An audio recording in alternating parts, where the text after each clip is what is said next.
Manhattan streets are iconic, a perfect grid stretching as far as the eye can see. But have you ever wondered how New York got its world-famous layout? It wasn't just as a happy accident. It was the result of a bold and unprecedented urban planning decision made in 1811.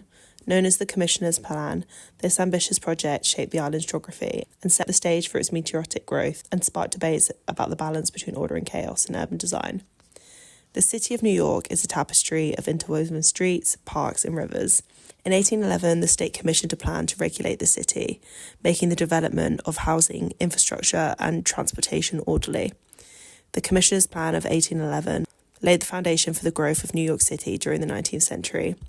The state legislation gave the commissioners the exclusive power to lay out the streets, roads and public squares of such width, extent and direction as to them shall seem the most conducive to public good. There is much debate as to whether this is the greatest grid, as described by historian Edward Spann, or one of the worst plans for a city ever made. What is known as the Manhattan Street Grid Plan of 1811 defines the physical and social development of the city as one of the most influential urban designs in history, for better or for worse. One of the best criticisms of the grid plan is it is homogenizing and suppressive, fundamentally opposed to the sacred chaos that is New York City. Whilst one of the most important cities in the world now, at the time it was New York's inconsequential influence as a religious or political centre which allowed the grid plan to take root. The warring of streets made sure Manhattan stood out from other colonial American cities, whose design were, according to historian Edward Spann, imbued with socio-political and aesthetic concerts. An example would be Washington, D.C.'s design, which reflect the ideals of democracy and the separation of power by putting major landmarks and government houses on the end of diagonal boulevards. In the words of designer Pierre Lafont, the boulevards connected each part of the city by making the real distance less from place to place, by giving them reciprocity of sight, and by making them seem thus connected. Before the grid, New York was growing fast, organically with no order. In the early 1800s, the population of Manhattan shot up from 30 to 60 to 90,000 in the decades 70 to 1800 to 1810. There were cramped quarters, muddy roads, sewage-strewn streets, and contaminated water. Manhattan's Five Points intersection was notorious for its disorder and debauchery. Charles Dickens himself described seeing poverty, wretchedness, and vice, all that is loathsome, narrowing ways diverging to the left and right, reeking everywhere with dirt and filth. On the southern tip of the island, there lay the remnants of the Dutch settlement of New Amsterdam, a chaotic warren of short streets. In the rest of the island, as you see from the colonial New York Ratzer map from 1776, there was a patchwork of farms, meadows, ponds, and marshes with lots of room for expansion, with country roads weaving between. The commissioners wanted to advance the city and its inhabitants into a new century. Their solution was to bring unprecedented uniformity and scale through rectilinear streets and avenues. The council petitioned for help in laying out the streets in such a manner to unite regularity and order and promote the health of the city. In 1807, John Randall was commissioned to survey the island, but it was not without its difficulties. On one occasion, the surveyors were driven off the land by a woman selling vegetables by a barrage of artichokes and cabbages. Randall was arrested by the sheriff on numerous suits for trespasses and damage by workmen in passing over grounds, cutting off branches of trees, and to make surveys under instructions from the commissioners. The first order of business was to decide the form and manner of the street plan, and whether they should adapt some of those supposed improvements by circles, ovals, and stars, which certainly embellish a plan, whatever may be their effect as to convenience and utility, as in Washington, D.C., and many Baroque-era European cities like Paris. The early planners succeeded, wrote historian Lewis Mumford in 1932, and putting their city in a straitjacket from which it escaped, from perhaps it can never escape, and that straight-sided and right-angled houses are the cheapest to build and the most convenient to live in. In the end, it was desperate to develop.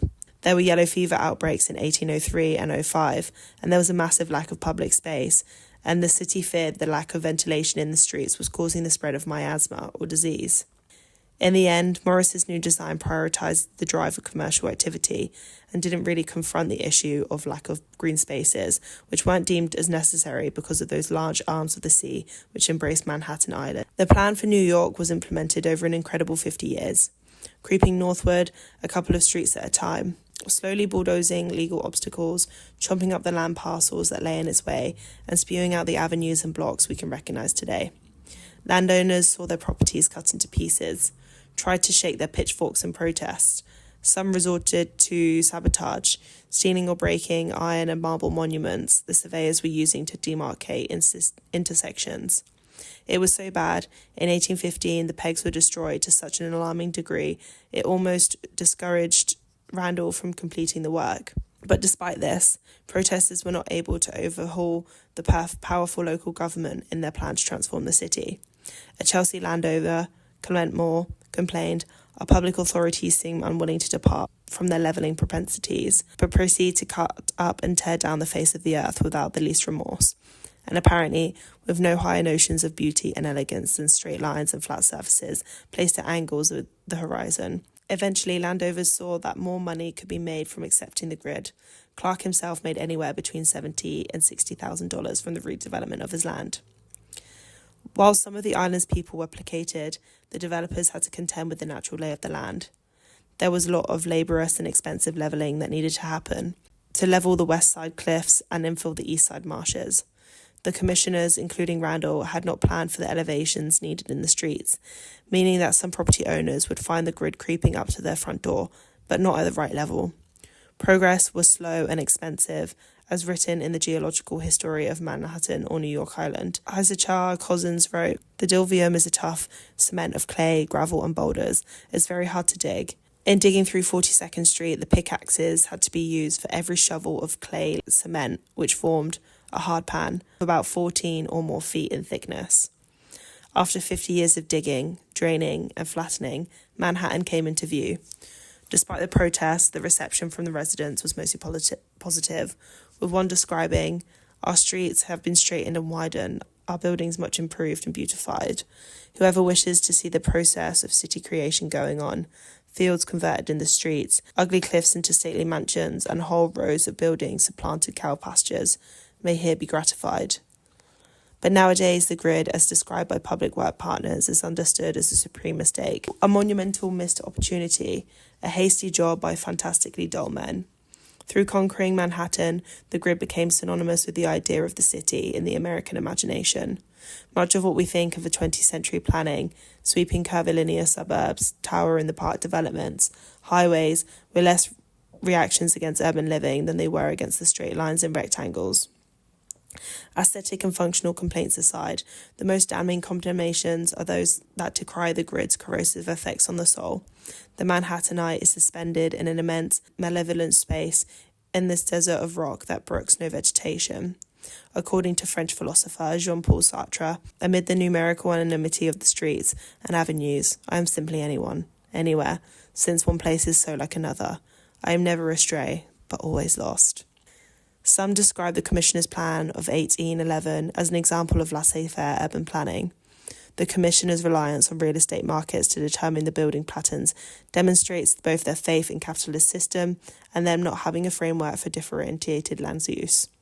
But the grid unintentionally created the city's first implicit land use algorithm, its geometry generating differing levels of connectivity and accessibility, with high access avenues attracting lots of commerce and trade, whilst less accessible cross-streets lots were more suitable for residential and industrial purposes. This unplanned differentiation effectively functioned as a zoning before zoning existed. And that's it for today's episode. What are your thoughts on the grid design of Manhattan? Do you think it constrictive, soulless, and unimaginative? I don't see Manhattan to be in this way, but I've never visited. Personally, I do find the winding, cobbled streets, nooks and crannies that you can find in cities like London and Paris just charming and romantic, but that would be my preference. But let me know your thoughts. If you like this, give us a like and subscribe for more. I bring out new episodes every Tuesday. Goodbye.